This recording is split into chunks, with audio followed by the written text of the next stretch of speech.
what I want to do again is here I'm in WordPress as an admin, and I want to give you guys kind of like an administrator's tour of Memberium and some of the options in here. So off the Memberium menu here, you'll see dashboard, and both these go to the same thing. It's just kind of a function of WordPress plugins. But the dashboard is where you can set some of your, basically like resync some things if you need to. And some of this isn't necessary anymore. Like the tags, it used to be that you'd want to sync your tags after you've made tags in Infusion that were membership tags, but we've added some things where if you go to memberships, it automatically syncs. So some of this is a little bit advanced, but the idea here is, like we said in the other webinar, we're trying to optimize the way that this plugin gets data from Infusionsoft. So instead of every time you go in, it goes and grabs everything, there are certain actions which we do go get stuff because we have to, like I said, if you visit the memberships page, which we'll go to. But for other stuff, if you change it in Infusionsoft and the plugin's not picking it up, you can click one of these to update that. There's also sync options, which is slightly different. This is where you're setting kind of some, I don't want to say defaults, but I guess attributes to the plugin, let's say. So for me, if I didn't want to grab all my tags and I just wanted my membership tags, I could come in and select everything except membership. So I'm saying ignore everything but the membership tags. And that way, as you can see here, I have a lot of categories. I probably have a lot of tags. If we go back to the other screen, I don't know how many were synced, 484, but now it's only going to grab the membership tags, so a small portion of those. And this might seem a little bit techy to you guys, but this is what I wanted to go through a little bit, is just from an administrator's point of view. In its simplest form in our video, you install the plugin and you go right to memberships and you set up your memberships. And the reason that's true is because the default options for the plugin, if I go to, basically this is just the plugin options, the default is that it uses the email for people to log in, and it uses the default password field inside of Infusionsoft. So when I install the plugin, typically I don't change anything. But digging into some of that stuff, you can change a ton in here, and this is where we'll get a lot of Dave's help, but I just wanted to walk through some of these and explain some of them a little bit. So again, the dashboard is all about syncing, and then you can go to the actual sync options and you can choose to ignore tag categories. You can choose to ignore fields. So you could probably, in most cases, ignore everything and then come back and keep, for some of my sites, it might even be just first name. In fact, Dave, I don't even think we can ignore our first name. It's just a default included field, is it? Yeah. Yeah, there's a couple of fields that it says, okay, you got to have these, and it's, like first name, email sort of thing. Okay, so if I And wanted to, I could ignore the rest, though. yeah, and generally my experience is that actually very few fields are ever getting used. Right. So we don't force you to sync all that data constantly and all that sort of thing. Right, right. And so if you wanted to be really tight, guys, I would do something like this, and then I'd keep all your tags that are membership related in a membership category inside of Infusionsoft. But now we're ignoring all the data when this thing loads, which is going to make it much quicker. And then if we go back to the options, let's talk about some of these other things. So some of them are pretty self-explanatory, right? Minimum password length 8, so that people's passwords are at least somewhat secure. You could take that up and down. A site ban tag is just to block somebody who you don't want in there, maybe if someone's trying to pirate stuff or whatever. And then down here, these have all sorts of uses. So a login action set, this is where if you're trying to track consumption or usage or whatever, and let's say you have a campaign to reactivate people who haven't logged in within a certain period of time, you just kick it off with the action set. So for example, I might go make an action set in Infusionsoft that starts a sequence or a campaign, whatever you want to do, where basically every 30 days, after 30 days, it's going to start emailing the person, hey, we miss you, or after 2 weeks, whatever's kind of comfortable for you guys. But it'll just start emailing them after a certain period of time saying, hey, we haven't seen you for a while, please come back, we miss you. That kind of thing, to make sure that they don't ultimately just stop using it completely, become a cancellation or a refund, or worse yet, a chargeback just due to non-consumption. So a lot of people use it for that. The logout action set, I'm not sure what use people have for it, Dave, and I know you put it in here, but do you have a use for it, or did someone just ask for that one? No, it was it was one of those things that was super easy to implement while I was implementing the login action set. So, and that fires off if somebody actually hits the logout link. Okay, cool. So I'm sure you guys can figure something out for it, even if you just wanted to send them an email. And obviously where it's in Fusion, you might even send them a text just, hey, thanks for visiting, come back soon. But yeah, I've not used it myself, but now that I'm thinking about it, you probably could do some things with it. The new user registration tag, do you want to explain this one to us, Dave, and the password reset tag? Is that applying, or? Yeah, that's for users who register in through WordPress, and it was actually made for a specific client who was doing some unusual things. Um, so so yeah, essentially, if somebody registers through the site, that gets applied. That way, you can identify those users in Infusionsoft. Nice. And so I'm assuming password reset is just tagging them if they choose to do that as well, right? Correct. Yes. Okay. And tags, guys, obviously those can queue off campaigns, and so you could follow up with people in any way you want based on some of this stuff. But like I said at the very beginning, and keep in mind, this stuff isn't necessarily necessary. This is like fine-tuning stuff. So we tried to make it, and we originally even did change a bunch of our defaults to make it so you could just install it, create a few tags for membership, and run with it. Um, but there are all these options. So maximum content cache age, this is kind of interesting. When I'm testing, I always leave it as 0. But Dave, you've got a client with a lot of traffic. What did you say you typically leave it at? Like, how do you set this up to Yeah. make it work?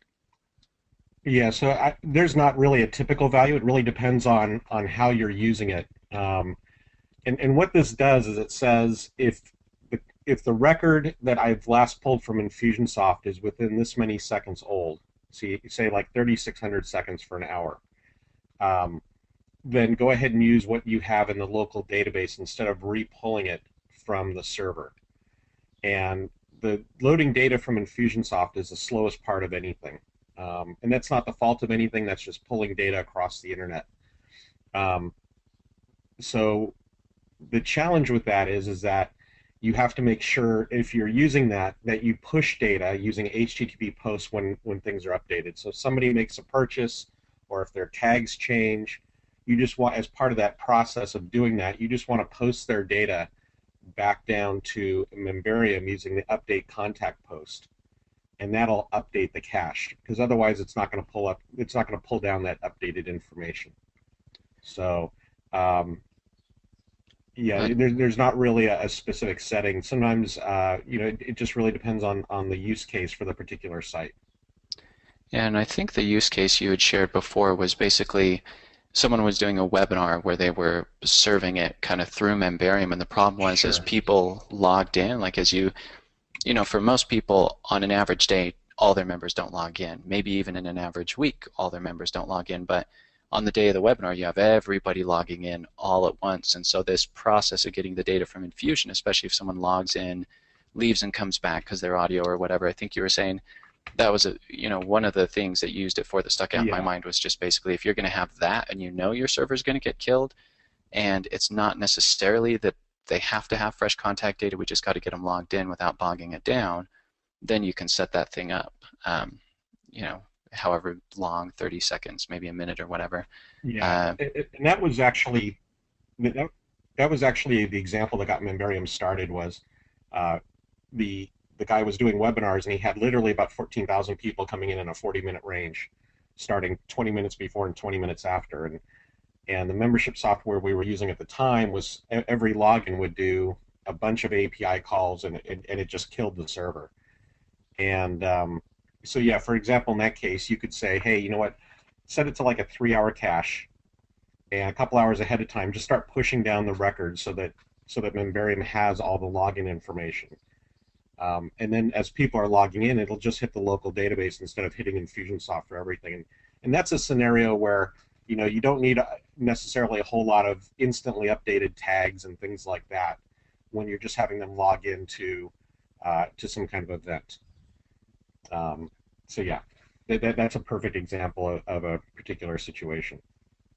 cool. And then this session and activity, I'm assuming that's if someone's on the page and they haven't clicked or moved around for a certain number of seconds to log them out. Is that right? That actually has to do with session expiration. So we store the data about the user's current login in session data, which is super useful because then if you write your own plugins, and which we're going to get to in a bit, you can grab some of that data very easily, and it's there and accessible. So one of the problems, again, with other softwares that implement sessions is you'll notice that their session database just runs crazy over, it's your database gets huge and huge and huge because it keeps piling sessions on and never cleans them up. And the session activity timeout lets you set how often, if you want, how often it goes through and does cleanups. Okay. So some of these settings, and this is a question you and I went back and forth with once, maybe so philosophical, maybe not, but I was asking, uh, at what point does someone need to cache? At what point does someone need to optimize? And your answer was something about, well, right from the beginning, you need to cache. And I think it makes sense to optimize from the beginning, but what would you say to these guys as far as these settings? Is this, maybe when they have 100 members, they need to be more sensitive, 1,000 members, Yeah, I'd 10,000? say when you're getting up into the probably 1,000 plus, and it really depends not so much on the number of users, but how where it gets really sensitive is when you're bunching up activity. So if you have 100 users, the Infusionsoft API can handle that without a problem, even if they all logged in for a webinar. When you get to 1,000 users plus, you start to run into issues. For normal day-to-day activity, if you have 1,000 users and they're logging in randomly over an 8-hour period, a couple times a day, that's really not a problem. Some of the sites that I've worked on, we're talking, in the 100,000 user range, in the 25 to 35,000 user range, and those sites tend to be a lot more sensitive. But that's not the everyday case. Cool, thank you. And we have one question. So Jason's asking, does Memberium login always hit Infusionsoft even if the cache is set? And that's kind of what we're talking about here. Right. No, if you set it to actually last a little bit longer, then it wouldn't. As long as the cache is set within X number of seconds, you're fine. And again, you can do that two ways. When they log in, they can set their cache, but then also you can set it by force, basically by sending an HTTP post out of Infusionsoft. So that's really useful. Let's say if someone buys something in Infusion, then you can send the post right off that purchase. It updates the membership site so that if they're already logged in, that's totally fine. It's updated on the next page load. If not, it'll basically refresh it because the post is sent out saying, hey, please refresh right now. So there's a couple ways to optimize that. Does that answer that question, Jason? Hopefully we'll give him just 1 second to answer. So, all right, so login handling, and these again are things that we tried to make not required from the beginning, but you can create a little log of what's going on. You can prevent people from logging in at the same time with the same username, that is, and then require membership. This is something where if the whole site truly is members only and there's nobody who should be in there without a membership, then you could say yes. But what it's going to do is it's going to block even if someone has a WordPress username and password, it's going to still block them unless they also have tags in Infusionsoft that relate to memberships. The maximum login IPs, I'm assuming that's more like simultaneous logins, except you might set that to like 5 to allow somebody their home computer and their home phone, and maybe if their IP rotates. Is 5 is about a single user, Dave, or would you say less or more? Yeah, I'd say somewhere between 3 and 5. Okay. And typically the model I think of is like home, mobile device, office IP address. And that's, keep in mind that's within a 24, or well, actually, sorry, it's a user settable. So you could say, for example, only allow, if somebody logs in from more than 3 IPs or 4 IPs or 5 IPs in a 24-hour period, or, whatever you want to set it to, then it'll stop them from logging in. So that would look like this, is what you're saying, right? Yeah, exactly. Cool. So hopefully that makes sense to everybody. It sounds like that did answer Jason's question. Cool. So the special pages login page, this is just basically, I'm guessing, Dave, if someone goes to the WP login, does it actually redirect them here, or is this just for other login links? Yeah, no, that's for other login purposes. Yeah, if they go straight to the WP login, then they're at the WP login. What a lot of my clients use is there's a plugin called Custom Login that lets you theme your WP login in case they do end up there. Okay, cool. And the registration page, I guess what I'm asking is where do people get links to go to these things if we set them here? Yeah, generally most people don't need to touch these. It's kind of a special case thing? Yeah, it's kind of a special case. So. Okay. And then some site restrictions, whether or not you allow access to the dashboard. what this really means is set as no on purpose, because otherwise people, when they go to update their profile, they're going to end up in the back end of WordPress, just like I am here. It'll be a smaller menu, obviously, but it'll let them back into there. And most people who start using Infusionsoft and doing this sort of thing, they go make their own kind of profile page where they put a web form and let people update their info. The disabling RSS feeds, this is basically because it's a membership site. You may not want all your feeds going up because that could be content that you didn't want, put out there. So we default it to yes, but you might want to go and change that. I don't know, Dave, if do your clients look to get a lot of traffic from this and convert them to members, or is it just kind of a? No, Yeah, but by and large, we disabled it, and that's why we disable RSS feeds by default. Okay. And down here, page restrictions. So this this redirect thing, basically, I'm assuming this happens when they don't set it on the pages, right? You're saying this is just the default if it's not set per page or post? Correct. Okay, and so this might go to your sales page, and we'll jump into the pages and posts next to show you, but I just wanted to give you an idea here, and if some of this, guys, was, a little bit techy or a little bit too detailed for you, that's totally fine. We just wanted to show you, hey, look, by default, we're going to give you the standard. This will work for the majority of people. If you need to tune it, here's a few options. So let's look into a couple of these other pieces. If we go to one other thing you might want to point out, Mike, and we're in the process of working on this, but if you notice at the end of each of those settings, there's a question mark. And if you click the question mark, for example, on the Infusionsoft username field up there at the top, what that does is that'll open to the site where we have documentation. Yeah, thank you. Not every question mark has all the documentation yet, but we're working on that. And so you can use that, and that's something that the reason we didn't build it into the app is for a couple of reasons. One, it just slows down and bloats the app having a ton of documentation inside of it. And two, we can keep this updated much faster on the site, and just having you link out to the site to be able to read about it and spend time on each topic rather than just cramming it down to a sentence or something. Yep, and with these webinars, that's the idea behind us going through this. The webinar from last month, for example, is being cut up so we can put each of the sections that we talked about as a video at the question mark. So you'll see the documentation get better. But yeah, thank you, Dave, for reminding me, because yes, that's what all these are for. So let me just look at the question here. So question from Jason again: if you're using the login shortcode and the person doesn't type their password correctly, on my site the page redirects to WP login instead of the login page I set in the special pages. Is that expected? So does that make sense, Dave? Yeah, that's an expected behavior. I'll look and see if we can change that. The issue being is that if you have a failed login at that point, but the login process actually uses the built-in WordPress login. So we can look at seeing if we can deal with that. But yeah.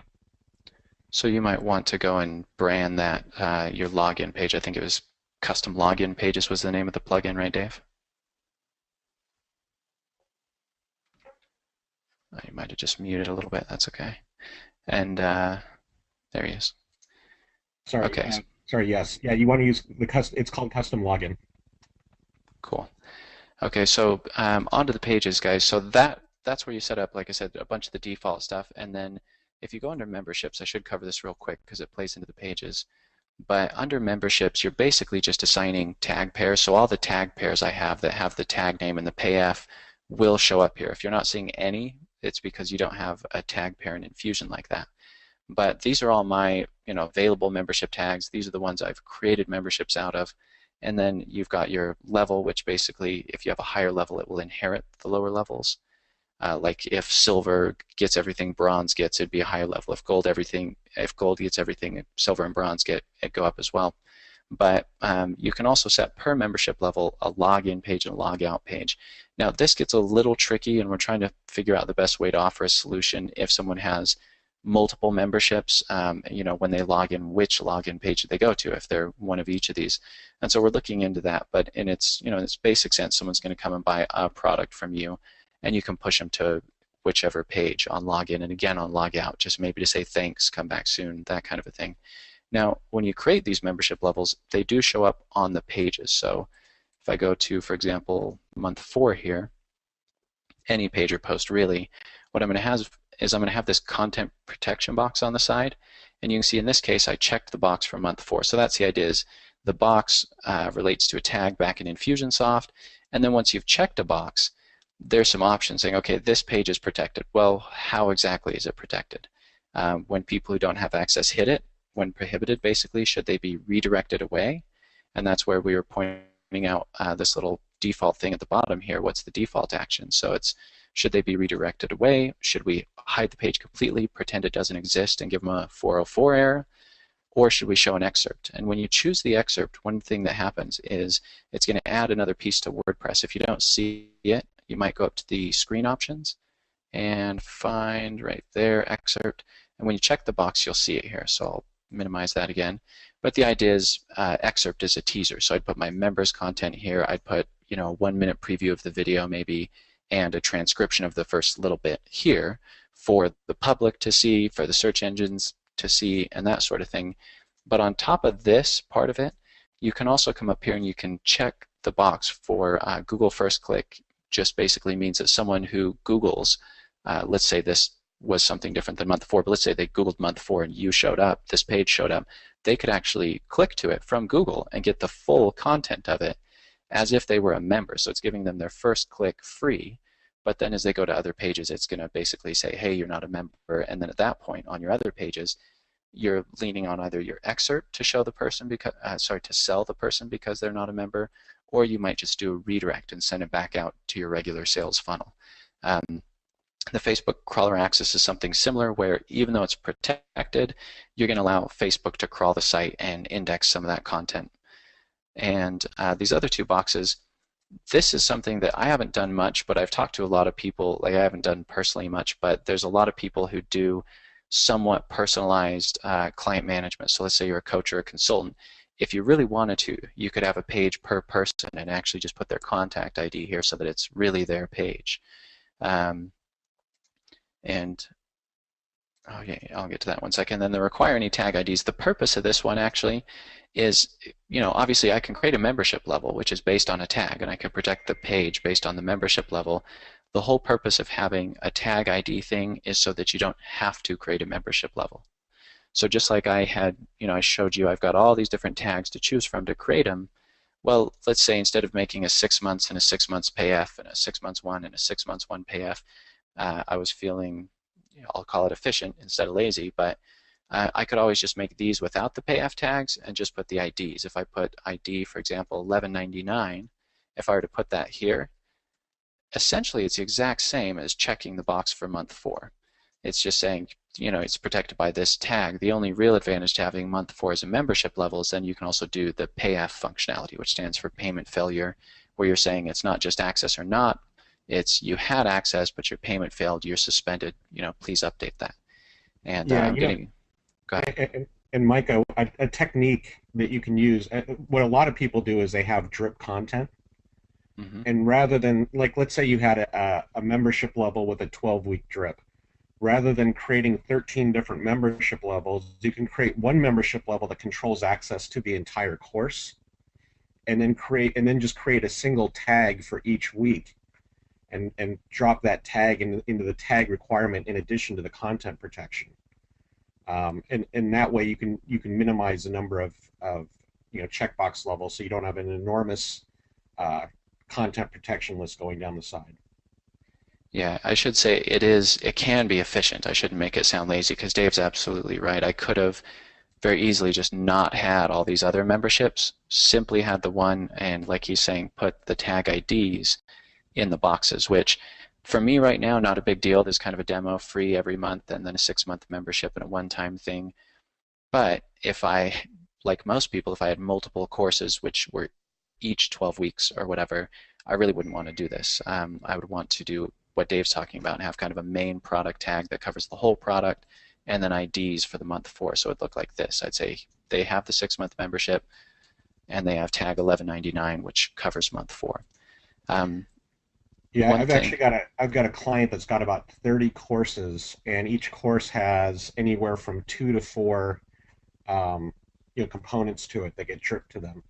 And they're using another membership system at the moment. We haven't migrated them yet, but yeah, they've got 120 membership levels going down the side, which is, it becomes very unwieldy. Even though none of them are particularly long. One other point which one of our users brought up is to remind people that with the excerpt, that's dependent on your theme supporting excerpts, and not all themes do. A notable example is one of my favorite themes, which is Optimized Press 2.0, which really does not have a concept of an excerpt. And in that case, what you really want to do is do a redirect to an alternate page if they don't have access to it. Yeah, so there you guys might find other themes like that, but yeah, with Optimized Press 2.0, it's a great theme. You just have to bend around it a little, and like you said, use the redirect and set another page. So you can still get a very similar experience, especially if you have another page which is actually just kind of a teaser page. So it's not the end of the world, but yeah, thanks for reminding us, Erop. Okay, so we went through the dashboard, we went through the page options, and so now is the time where we are going to turn it over to Dave and have Dave show us some of the true developer level stuff. And I'll pause for a sec while he kind of preps himself, and I'll make him the presenter in a moment. But with what we went over so far, either on the dashboard or with the syncing or with the options, do you guys have any questions before we go over to the kind of the programming end of things? We'll give him just one sec while we flip it over. Okay, and just let me make sure I've got the right screen, because unfortunately I've got a two-screen setup here. All right. So can you guys, Micah, can you see my screen? Yeah, I see like a little log box. Yeah. Okay. Good. So the FTP box. I think so. Okay. So so I'm going to apologize in advance because this is kind of the more programmer-y stuff. So I know it's not of everybody's interest. One of the goals in my personal development is that I believe in building tools that other people can leverage, because one thing I firmly believe is that we cannot imagine everything that you're going to want to do. And so we always try and create possibilities for you to make the system do things your way, or to get in the middle of it, or to leverage pieces of it if you want to do that. And the second part is to make that capability easily accessible, where you don't need to come and ask me and I dig in the arcane scrolls to tell you, oh yeah, you can use this function to do such and such. So to that end, one of the files that's included in every copy of Memberium is a file called interface.php. And this file is unencrypted. There's no protection. It's completely open source. And it has a bunch of, for lack of a better term, it has a bunch of interface functions that wrap the membership system object and allow you to access the internals, or check the results of things, or do whatever it is that you want to do. And we're going to be growing this file as we add more functions, so that we can keep it current. Oh, you guys are seeing the terminal running ping. Sorry. Yeah, sorry, that's what I meant by log box. Okay. Yeah, I'm sorry. No, okay, sorry. Yeah. So hopefully you guys, Jason, can you guys see the right thing now? Okay, yeah. Good. Sorry about that. And of course, GoToWebinar told me it was looking at the other screen. So, so this is interface.php, and here I have it open. And as you can see, it's a completely unencrypted, easy to read file. And basically, it's just a list of functions, and each function is actually calling the internal encrypted, secured membership system function. But what we're doing is making it easily accessible, and this is super useful. For example, there's plugins such as widget logic and menu logic, which allow you to control your menus and widgets based on running PHP functions. So you can give it a simple PHP equation and have that decide whether or not that widget gets shown, or whether or not that menu item gets shown.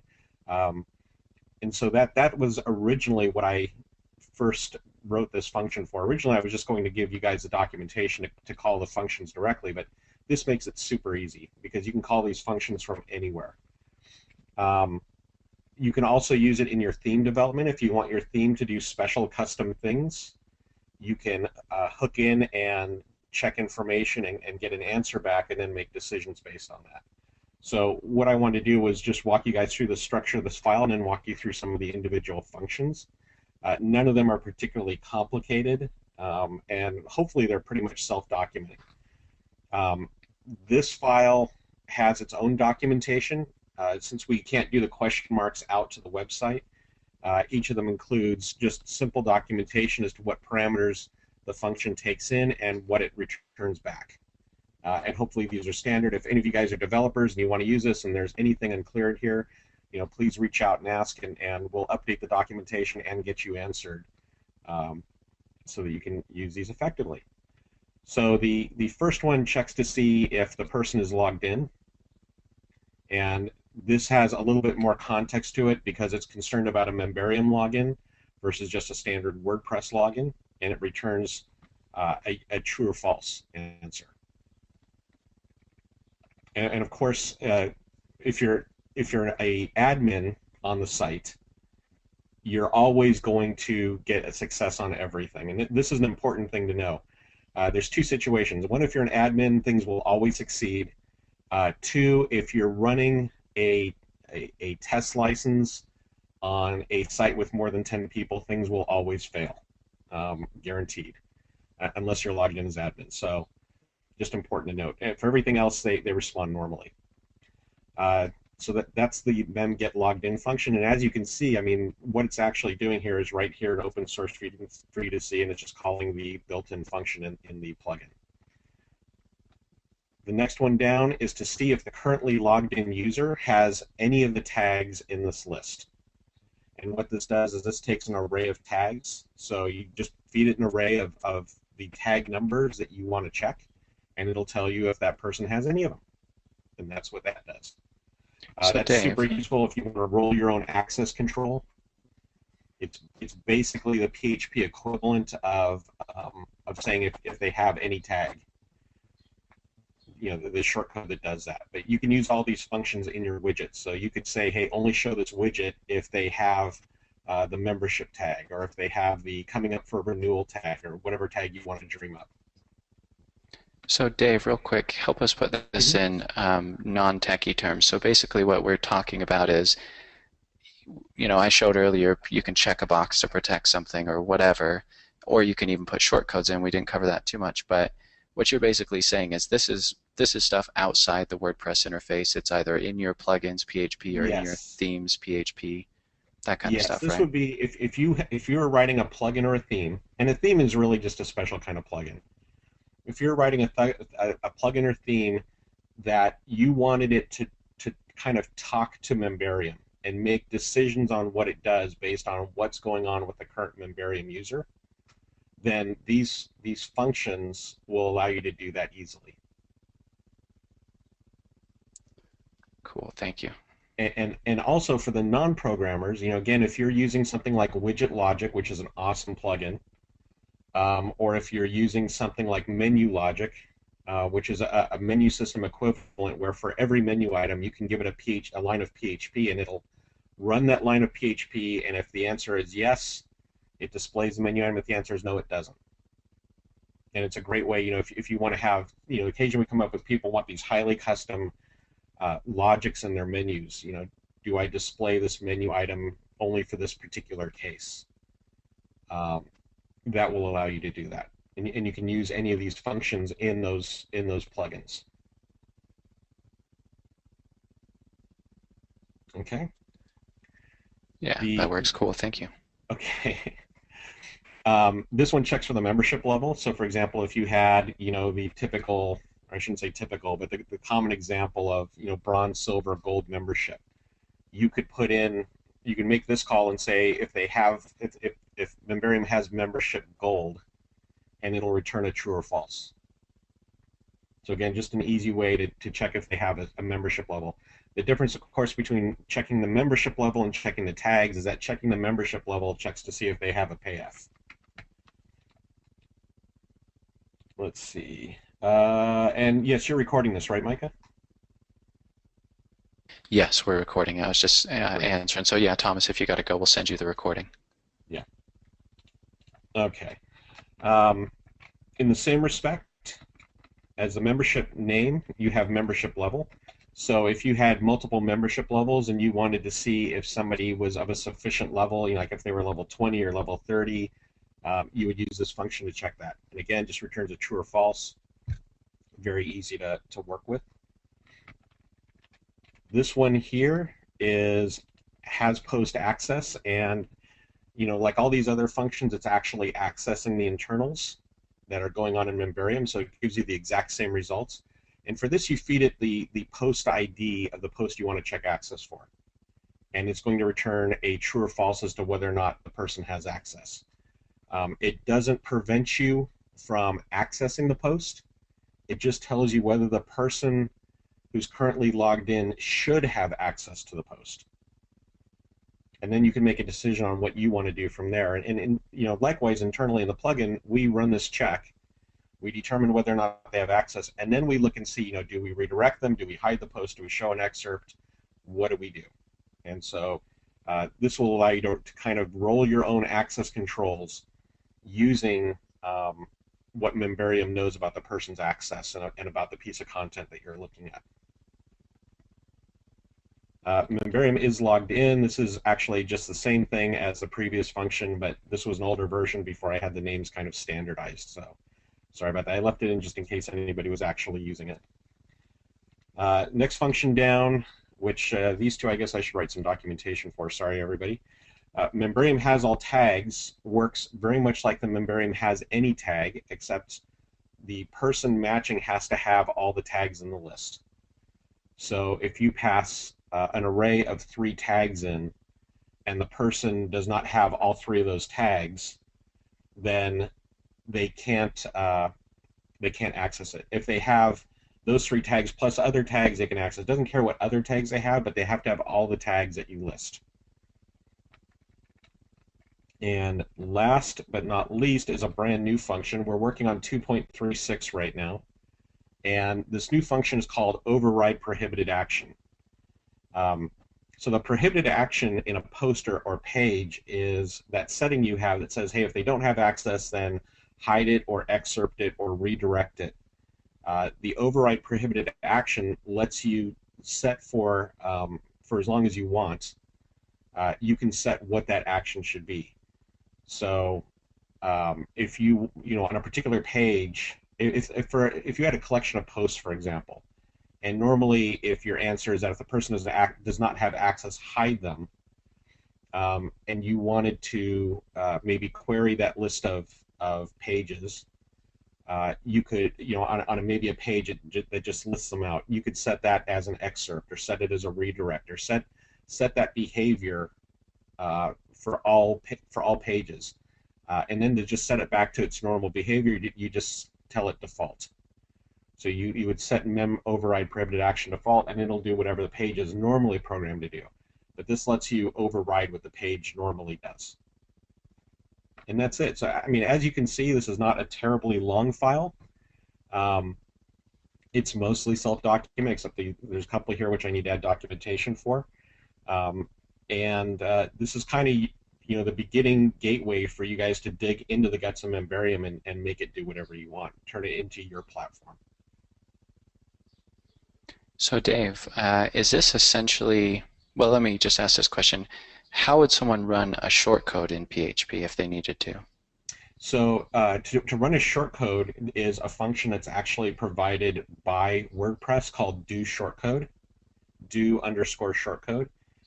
And what you pass into that is whatever content that you want it to process the shortcodes for. Okay. So you can actually put in more than just a shortcode, in theory.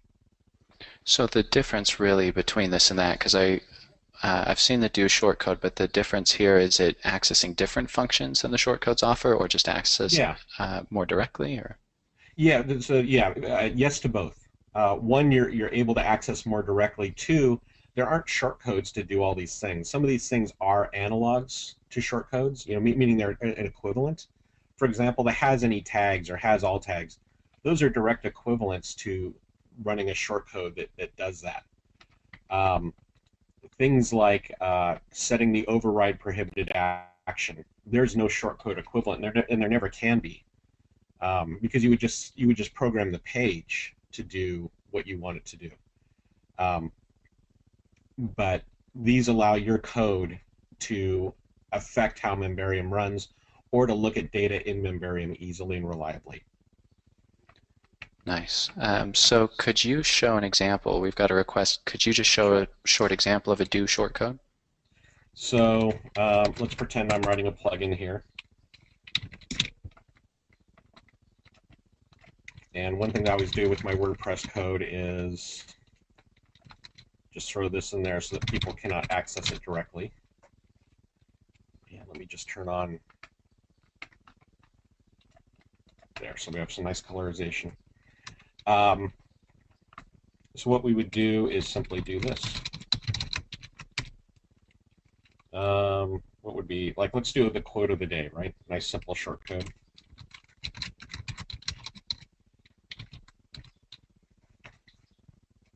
So that's it. That's a standard WordPress function. Let me see if I can pull up the documentation on that. So would the syntax of the shortcode within those parentheses be the same as it is if you would put it into WordPress?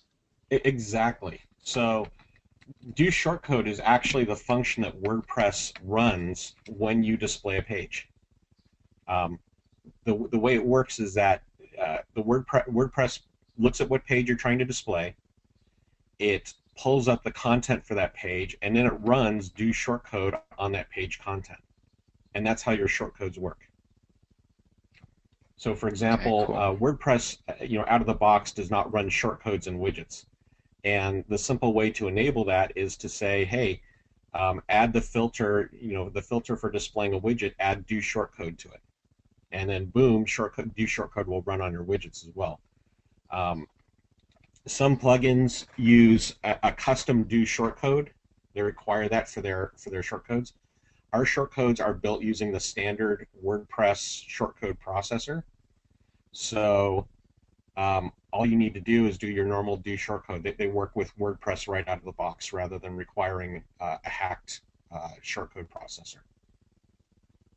Very cool. So if you would humor me a little bit. So guys, that one he showed basically will show quote of the day.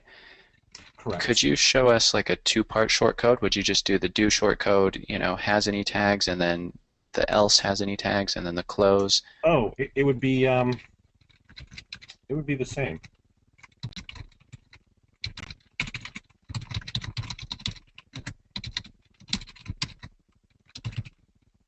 Okay. Content to display for success.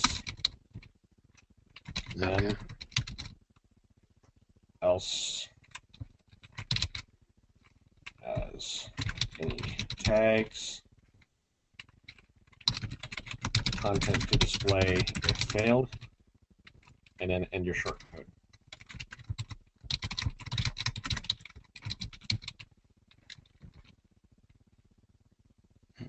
Except on the far right one, it wouldn't have the else, right?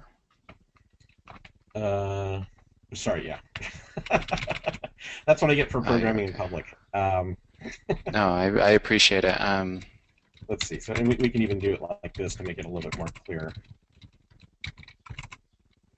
So guys, the only difference is it seems like that would be exactly like that exact thing in yellow you would put into WordPress, but you just need to be aware that since that's encapsulated in those single quotes, you can't put any single quotes in that content. Most people touching this would know that anyways, but just for everyone to understand, that's really the only difference is you can do whatever you want in there just as if you would in a page, but if you put a single quote in, then it's going to mess up how that do shortcode function knows, where to begin and end, and so you can escape a single quote with I guess it's a backslash.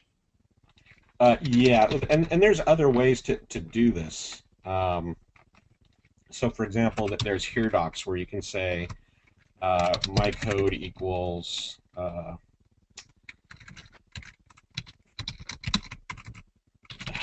sometimes I hate the autocomplete.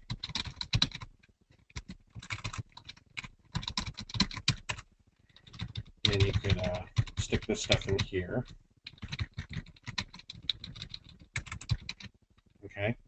And what this does is this just says anything between these two parameters. And you know, again, anybody that's doing this, I would refer you to the PHP documentation as far as how exactly this works. But then within here, you can mix and match all your quotes. So you can throw single quotes in here, and it's not going to break anything in double quotes, because what's actually doing is just saying everything between these 2 points is your content.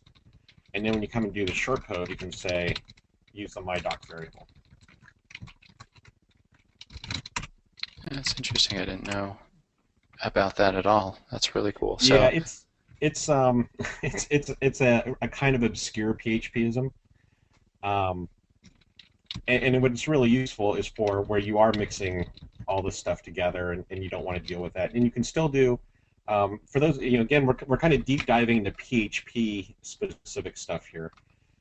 If you wanted to put variables in here, for example, you could say username equals Dave, right? And then you can have that variable in here like that. And you can have your single quotes and your double quotes and all that moggage. And this will substitute in the value of this variable at this point. You know, just like using double quotes. For those of you who are PHP programmers, you know that if you're using double quotes, you can embed variables into your string, and if you're using single quotes, you can't. The here doc lets you do that as well.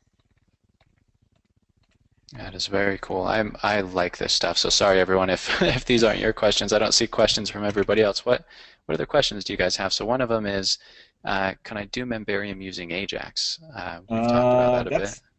That's kind of a little bit more open-ended question. Ajax is a technique for communicating between the browser and the server. My short answer would be yes. The long answer is I don't know. It really depends on what specifically you're trying to do. We're actually, for some of the shortcodes that I'm working on, we're actually going to be using Ajax. We are using Ajax. You know, the shortcodes aren't ready yet, and I don't want to get too deep into those because they're not done yet, and so I don't want to get anybody, you know, focused on that stuff. But yeah, those shortcodes, for example, use Ajax. You can use Ajax. There's some challenges, and again, this is really WordPress stuff. That's not specific to memberium. When you do Ajax using WordPress, you're actually doing it in kind of an admin context. So you need to really kind of look at what you're doing there and think about it. And if you have specific questions about that, I mean, by all means, reach out to us and talk to us, and we can talk through the specifics of what you're trying to do. Yeah, and there's Jeff's asking the question. I'll just give him our support email there. So Jeff, he's basically talking about, you know, checking tags on the client side, accessing files on the client side. So I'll just send you this, and Jeff, if you'll send us an email, we'll get that to Dave, and you can put any specifics you want in there. Okay, yeah, so some of the shortcodes we're working on will do things. The goal is to do things like setting tags through Ajax. So that's exactly the sort of situation that we're working on. yeah, and there's we can't talk about it yet, but it's fun stuff. In fact, Tom is in here, who we're doing that for. Is he still in there? Yeah, there he is. So he knows what we're talking about, but we're trying to keep it on the down low. But yes, we'll get your questions answered, Jeff, if you send them in. And if anyone else needs it, I guess I'll put that in the general chat too, if you have other questions.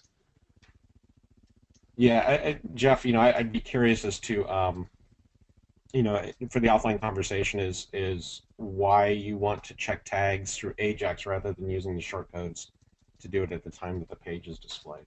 So, which will be much more efficient. But I'm confident you have a good reason. I would just love to better understand what you're trying to do. Yeah, the great thing about Dave is he's always actually looking to work it in versus just like, no, the answer is no, prove it to me. Prove you want it, you know? sometimes to my detriment. Right, right. Get them in some hot water. But no, it's refreshing. It's like, ah, good. We can get answers to things. And I appreciate you, Dave, showing that stuff even to me because I'm a hack programmer. I don't know if anyone else out there is a hacker, if everyone's developers, but No, uh, I know we've got at least one really good developer on. Jason, who's on, is doing some really cool stuff, and he's been putting me through the ringer the past couple of days on some of this stuff. So I know it's useful to some people, but yeah, a lot of people. This is on the flip side, it's good to know that it's here. If you're working with a theme developer or something and you have a vision for what you want to create, know that the capability's here, and then the programmer can talk to us and worry about the details, but know that the capabilities are. yeah, good point. And that's our overall kind of, I guess, product development plan in a few words is just basically that we want to make it stupid easy to get going. So we're looking, still at doing a little more wizarding and stuff on the initial setup or just removing the need to do it, which is what we've almost done to make it easy, but then to have at the very far end of the spectrum all the developer level stuff you could want. So we go back and forth, but we're definitely open to whatever you guys are looking for. Please let us know because I think we'll always be in a kind of we'll have that stance of yes, we'd love to look at it, we'd love to put it in, but especially now where it's new, we're just all over it. So please let us know if there's anything. And one other thing, going back to Jeff, and I'm going to apologize because I'm not a terribly often fast thinker on my feet. Sometimes I need a minute to digest things. And Jeff, what you wrote in your question is super helpful. So basically, you want to do Infusionsoft access from the client side. And if you're comfortable programming, and I don't know if you're a programmer or if you're just looking to kind of do this with some kind of pre-baked thing. If you have a programmer or you are a programmer, then you can already do Ajax, right? So Ajax is built into WordPress. You can write your own shortcodes or your own JavaScript code to do this. We totally, not only do we expose the shortcodes, but if you want to do Infusionsoft access, so the stuff in the interface here is really, I mean, to my knowledge, and we'll, we can work with you if there's data beyond this you want to get, but you can check the tags, you can check the membership levels.